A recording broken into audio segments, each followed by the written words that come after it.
With climate change making weather more extreme and unpredictable, Skyfora's AI-driven weather data delivers essential insights for climate risk mitigation. Fredrik, how does Skyfora take GPS data using the cellular network and provide much better weather predictions and weather forecasting? Now, let's say the GPS network, it's synchronized. That's fundamental portion of the network.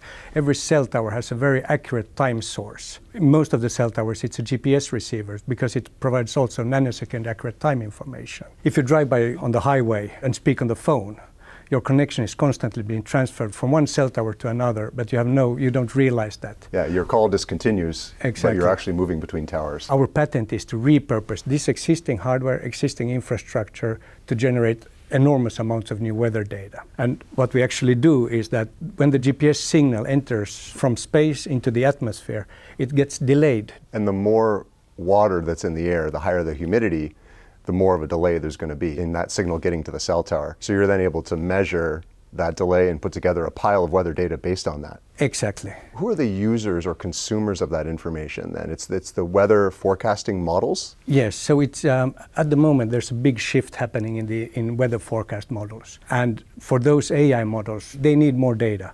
And right. The more data they can have, the better they work. And that's the demand that we're going to fulfill. As an example, I can say, let's say atmospheric rivers that brings all the weather from the Pacific Ocean into the US into West California. Coast. Into California, but also all the way up to Seattle. They affect all the weather that happens in the mountains or along the coast. Yeah. And even all the weather also inlands. So by having a scanner of cell towers constantly measuring the amount of humidity or water vapor in the air gives the forecasts enormous amount of new important data. We can predict rainfall, of course, but we can also predict floods or landslides, or we can predict possibly hailstorms more better, or thunderstorms or tornadoes better. Because you have so much information about the total volume of water coming, yes. Because all of the cell towers are reporting the data to you yes.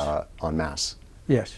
Exactly. How would there potentially been a mitigation of the recent disasters in Valencia, for example, in Spain, where tragically there was so much loss of life and so much damage? So let's say today's technologies, we're not able to see how much water vapor there was in the air. Radars can see only the front of the weather that is coming, but they can't penetrate and see it through.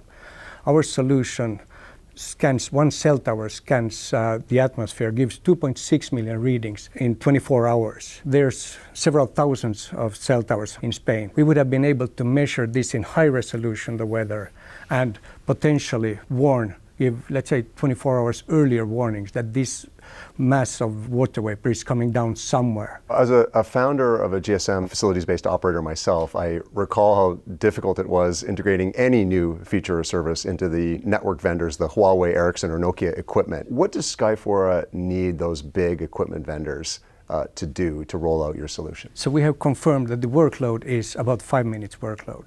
We don't need anything new. After that, we can get the weather data, and then we remunerate the carrier with revenue sharing. They have already done all the investments for the infrastructure. Right. We offer them new revenue, unforeseen revenue. And with no additional capex. With no additional capex, investment. Nothing whatsoever. It's a firmware over-the-air upgrade, and then we start to improve weather forecasts. The revenue share model that you're deploying, what's been the greatest success or use case of it so far? Let's say with something that we're working on with the operators or carriers at the moment. What will that look like in terms of a revenue share? The end consumer of the data is ultimately paying for it. In the example of Google Maps, it's an advertising-driven revenue, and that's making its way back through you and to the operator? Yes. Or then if you do forecast for more efficient industrial operations, let's say wind farms or solar farms, they can better estimate how much their production will be the next day, which is super crucial for the electricity grid. In terms of measuring the impact of the weather data, have you been able to have any successes around measurement of the output? There's hundreds of research papers where the GPS methodology has been used and proven. One good example is in India, where 19 GPS receivers spread around the country improved short-term forecast with up to 5%. We know for a fact that there are several hundreds of thousand base stations in India that can be used as weather sensors with only a simple software update.